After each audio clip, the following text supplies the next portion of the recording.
Welcome everyone, this is your host Abraham L. Jaguar, a professional game master.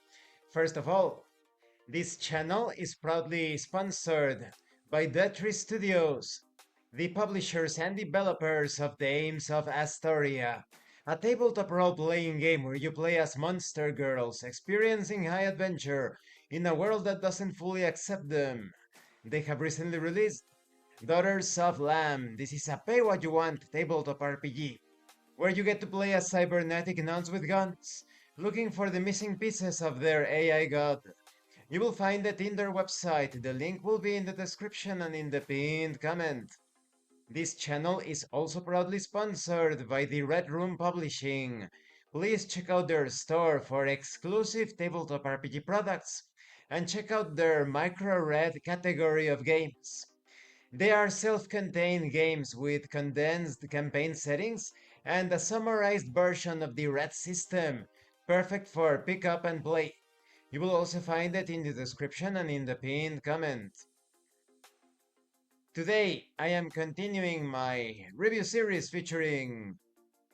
A moment, please. There we go. Blackwatch 2385.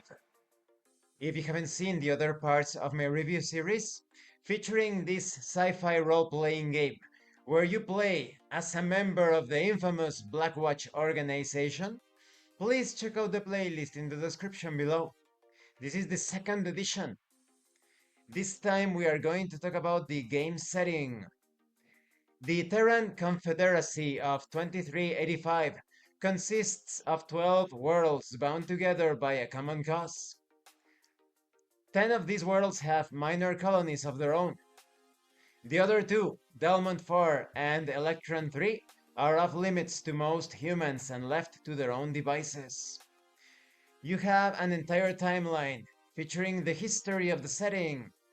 For example, in 1996, Dolly the ship is cloned at the Roslin Institute in Edinburgh, Scotland. Scientists at rival institutes begin similar, often less successful trials. And then in 2098, the first public elections in almost a century are held. A quote-unquote democratic government is set up and begins running the world. And in the year... wow, it's such an extensive timeline. Let's see. In the year 2385, Blackwatch has been reduced to a very small organization of fewer than 50 field operatives.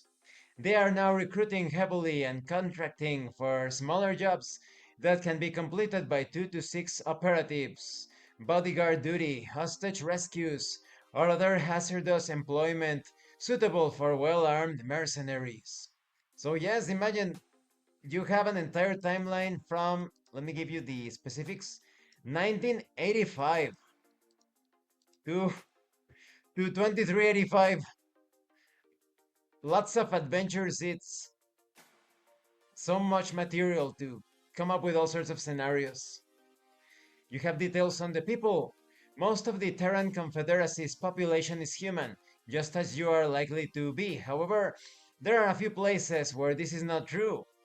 Many starport bars and many starport bars and major starports. In there, you will find that humans are outnumbered by the Thinub, Hethnin, or Remand. Let me show you an image with the various emblems of the current world in the timeline. When it comes to technology, the technology of the Terran Confederacy can easily be compared to that of many popular science fiction novels or movies. There are starships and system ships, faster than light communications, fantastic weapons, powered battle armor, and the like.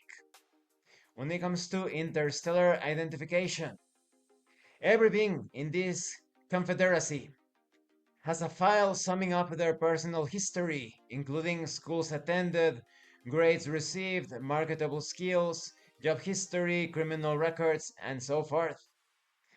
The Terran Confederacy has a common currency used by every world, the credit. A credit is comparable in value to an American dollar in the 21st century. You say Confederacy, right? Confederacy. Confederacy, sorry. When it comes to laws and the legal system in the Terran Confederacy, in the Terran Confederacy, there is a legal system, a fact which often surprises veteran role players who are accustomed to doing anything they wish. Laws in the Terran Confederacy come in many forms, with the most prevalent being those developed and enforced by planetary governments. You also have details on the United Police of the Confederacy.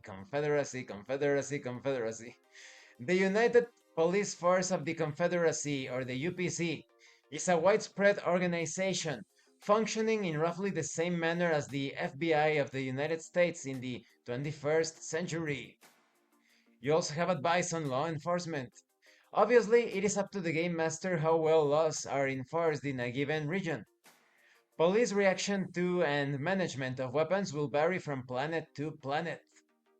You have details on the Department of Interplanetary Services. Diplomats, free agents, and secretaries of every description maintain the Department of Interplanetary Services. You have the Star Force, the actual military branch of the Confederacy. Wow! Confederacy is the Star Force, Confederacy, also called the Space Navy. Watch as I struggle saying Confederacy in this review. And this concludes this part of the review series. In the next part, we are going to talk about brand names and megacorps.